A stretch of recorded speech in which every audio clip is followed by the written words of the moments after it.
about the 25th anniversary, about the 90th anniversary, the brief reference to my current support for an Equal Rights Amendment. It's amazing that wasn't passed when I was my kid's age. It's amazing we haven't yet said in our United States Constitution, in that sacred document, that men and women are equal. We've seen in the news in the last few weeks some people talking about changing the 14th Amendment and sort of degrading some categories of people in our society. That's the wrong direction for America. At a time when originally it was for white men of property, and then we kind of got it more and more right with every generation. We expanded the notion of who a citizen was, who equal rights belonged to not yet at this point, after 200 and some years of our great country, not yet say in our sacred document, men, women, equal rights. That's a work in progress. Now I say that reminding all of you, as if I need to remind anybody here, that Alice Paul herself got knocked down lots of times, got locked up lots of times, kept getting back up off the canvas to fight for equality. So I would suggest to you that folks who are frustrated that the Equal Rights Amendment didn't happen in the 1970s, or the 1980s, or the 1990s, or now as this decade is winding down, it will happen. It's the history of America. It's the greatness of America that as we have troubles, we fix it, we get it right over time, and it's always with an eye towards equality, towards greater liberties, towards greater inclusion, towards more of us being treated as equals. It's the greatness of America. We figure out how to cure our own ills. We'll get this done. Alice Paul wants it. We'll get that done soon, okay? Let's get that done. But we were able to finally get in, and now you see women all over the place in television. Sadly, you still see 23-year-old women with 63-year-old men, but that's another issue for another time. I did get to leave television after my age exceeded my bra size, and it's just one of the realities of television news. I got a few extra good years out of it, but moving into the legislature for me was another area where very few women really had been. I was the 8th woman sworn in to the New Jersey Senate in the history of the world. Only 8.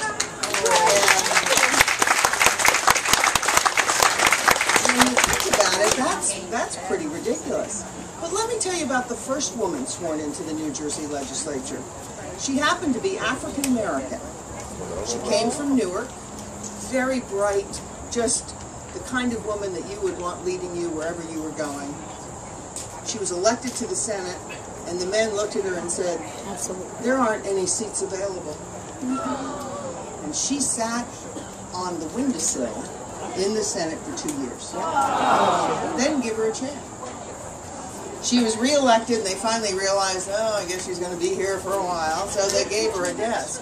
She was the first one. Today we gather to celebrate the past, assess the progress we have made over the years, and work to keep moving forward to a time when a young woman will toss the last fallen piece of the glass ceiling into the dustbin of history.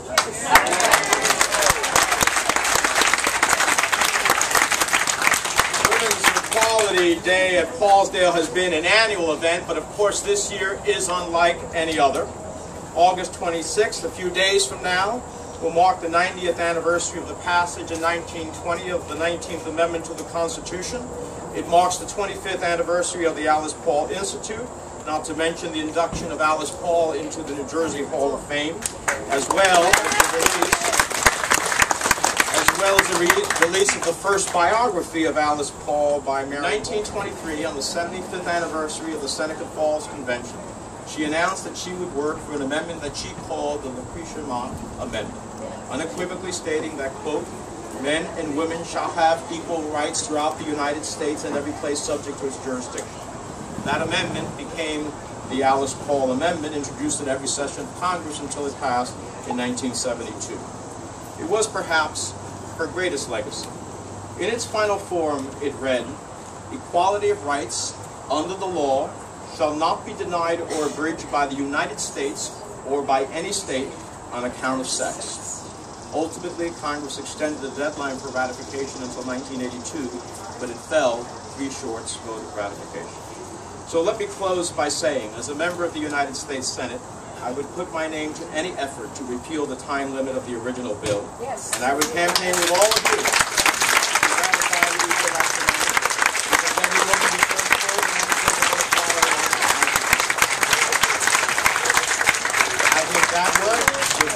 write the final chapter, would finally break the glass ceiling, and would create a new promise for America. Thank you very much. Huge leader. And we know that she fought for the Federal Amendment and that we won that victory. But she was one of the most important civil protest leaders of social causes that this country has ever known. Alice, in introducing nonviolent resistance when she marched those pickets out in front of the White House in 1917, pioneered techniques of social protest. She was to suffrage what Gandhi was to Indian independence and what Martin Luther King was to the civil rights movement. Yes. I understand that you regularly here at the Institute get an oft-asked question. What was Alice Paul like personally? I can only offer perspective from years back.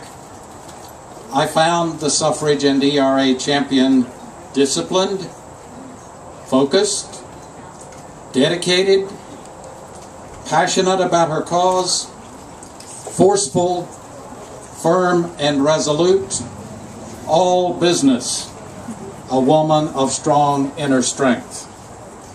She was physically small, but as Fry later wrote, she was intellectually gigantic.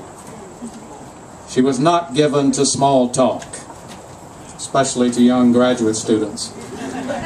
She had a quiet charisma, and it was clear to me who was in charge at Sewell Belmont. Care of Alice Paul for the last 2.5 months of her life. Myself and another college students, we were finishing our last year of college, a nursing degree, and when we came for our summer jobs, we were asked, would you want to do private duty with a famous person? And we said, sure. And it was Alice Paul, and unfortunately I didn't know that much about Alice. And there wasn't much written about her. They told me about her work with the women's suffragists and also with the ERA. But I greatly enjoyed my time with her. I have to echo the last speaker's description or adjectives about her. I found her, even in those last 2.5 months of her life, very intense, very focused. She would often wag her finger at me and tell me that I should be out carrying the mantle. In my curly pink dress and my patent leather shoes, I go to Grandma's every Sunday afternoon. My brother's got to go outside and climb trees while I pass the cookies and serve the tea. What's up with that? Because I was a girl? What's up with that? It's a man's world. What's up with that? It's such a bunch of crap. What's up with that? What's up with that? When I was 10 years old, someone gave me a doll. She had big blue eyes, blonde hair, real long. They said, you should try to look like that. 36, 22, 36? What's up with that? I don't look like that at all. What's up with that? It's a freaking plastic doll. What's up with that? That's such a bunch of crap. What's up with that? What's up with that? When I got out of school, they said, now you gotta work. So I got me some makeup and a real short skirt. And they put me in high heels so I couldn't run away. They gave me a job for a third less pay. What's up with that? I work as hard as any guy. What's up with that? Equal pay. Yeah, right. What's up with that? It's such a bunch of crap. What's up with that? What's up with that?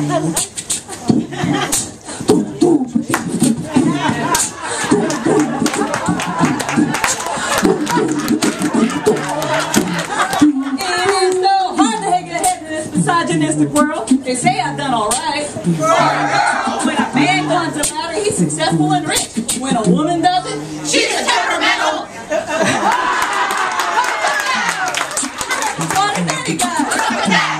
I played the game and tried to win. That's what Martha Stewart did. And she got parents in the pen. What's up with that? A bunch of crap. What's up with that?